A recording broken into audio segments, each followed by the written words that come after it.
El Grupo del 98 es un movimiento de renovación de la literatura y de oposición contra las tendencias anteriores, del realismo y del naturalismo, producido por la crisis política, económica y moral de finales del siglo XIX, que se intensificó hacia el año 1898, agraviada por la pérdida colonial y por el agotamiento de los temas y las formas. La gran cantidad de cambios en el trono español produjo una inestabilidad política que hizo que España perdiera la guerra contra los Estados Unidos en 1898 y con esta sus últimas colonias, Cuba, Puerto Rico y Filipinas. Fue el desastre del 98, donde las pérdidas humanas y económicas fueron cuantiosísimas. Aunado a todo esto, el país entró en un proceso de decadencia de la infraestructura de sus ciudades y una paralización de su escaso parque industrial. Este estado de cosas afectó profundamente a todos los conciudadanos. En medio de este caos, esta generación de intelectuales insurgió para demandar un retorno a los valores propios de la España anterior. A través de su movimiento, llevaron a España a una posición de prominencia intelectual y literaria que no se había mantenido desde hacía siglos. La generación del 98 es considerada hoy como la mejor de finales del siglo XIX. Se trata de un nombre muy controvertido. Fue propuesto por Azorín en unos artículos de 1913 para referirse a un grupo de escritores con un común espíritu de protesta y un profundo amor al arte. Sin embargo, es discutible que estos escritores cumplan todos los requisitos para ser considerados generación, como tenemos en pantalla. Es verdad que sí cumplen algunos requisitos como el nacimiento en pocos años distantes, la participación en actos colectivos, como la protesta contra el Premio Nobel para Echegaray o el homenaje a Larra, un acontecimiento generacional como fue la pérdida de las colonias, pero no comparten tanto otros rasgos como una formación intelectual semejante, ya que son autodidactas, o un lenguaje generacional común porque cada uno sigue su estilo personal. Así, desde un punto de vista histórico, a esta misma generación pertenecen modernistas y 98istas. Sería pues preferible hablar de Grupo del 98. Los escritores a los que pueden aplicarse estos requisitos para ser generación son Unamuno, Azorín, Baroja y Maeztu, y habrá que discutir los casos de Valle Inclán y Antonio Machado. Por lo tanto, nos quedamos con el nombre de Grupo del 98. En 1901, el grupo de los tres, Azorín, Baroja y Maeztu, difunden un manifiesto en el que denuncian la descomposición de la atmósfera moral, la desorientación de la juventud de esa época. Por lo tanto, desean mejorar la vida de los miserables, tal como decían en su manifiesto.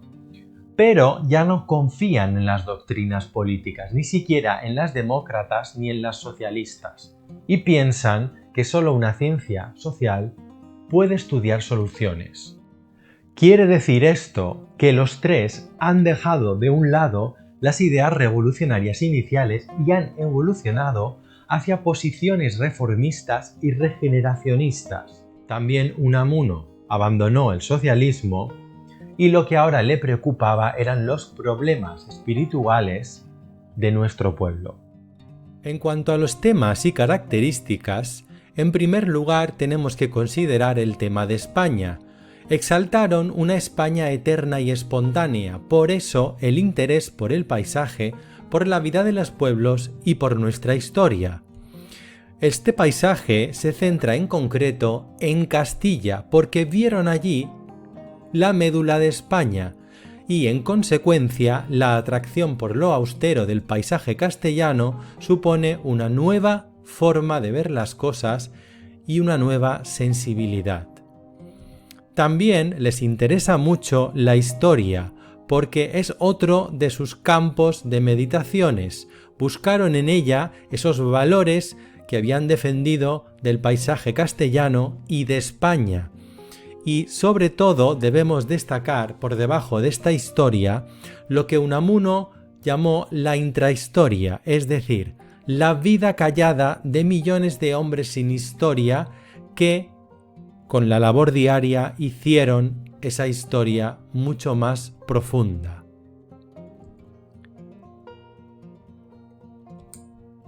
También tratan temas existenciales, puesto que son propios de la crisis de final de siglo y se encuentran en ese malestar vital de estos autores, porque se interrogarán sobre el sentido de la existencia humana, sobre el tiempo, sobre la muerte, y por ello son frecuentes los sentimientos de hastío, de angustia, junto a un profundo pesimismo.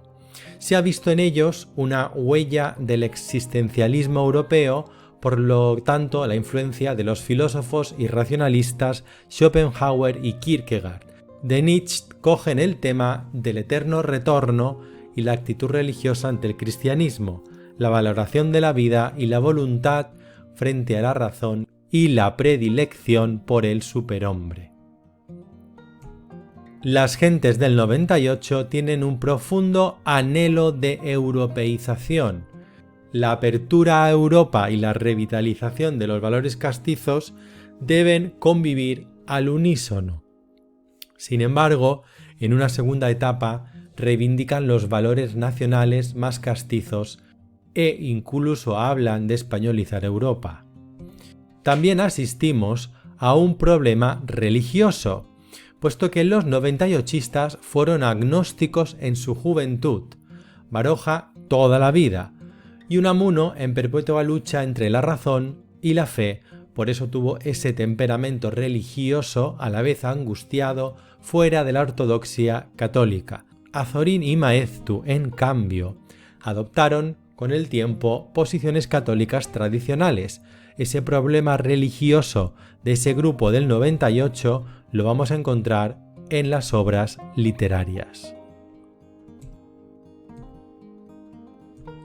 Los autores del grupo del 98 buscan la esencia de lo español y de los valores eternos de las tierras de Castilla en su historia y en su literatura. Aman los viejos pueblos y el paisaje castellano y sobre todo reivindican a escritores españoles medievales y clásicos, como pueden ser Gonzalo de Berceo, Juan Ruiz Arcipreste de Hita, Luis de Góngora. Admiran a Larra, al que consideran como el más libre, espontáneo y destructor espíritu europeo. Los autores del 98 contribuyeron a la renovación literaria de principios de siglo. Reaccionaron contra el retoricismo o el prosaísmo de la literatura anterior. Del siglo XIX admiran a Bécquer y tienen a Larra como a un precursor. Mantienen un enorme fervor por los autores de los siglos de oro, sobre todo de los siglos XVI y XVII, y por nuestra literatura medieval, Cantar de Mio Cid, Berceo, Arcipreste de Hita o Manrique. Se propusieron una renovación de la lengua literaria, aunque los estilos de cada uno se hallen diferenciados, pero podemos señalar notas o características comunes. Por ejemplo, cierto ideal de sobriedad contra el retoricismo y un gran cuidado de la forma contra el prosaísmo. Otro rasgo común bastante acentuado es el gusto por las palabras tradicionales y terruñeras, esas que se pierden en las grandes ciudades.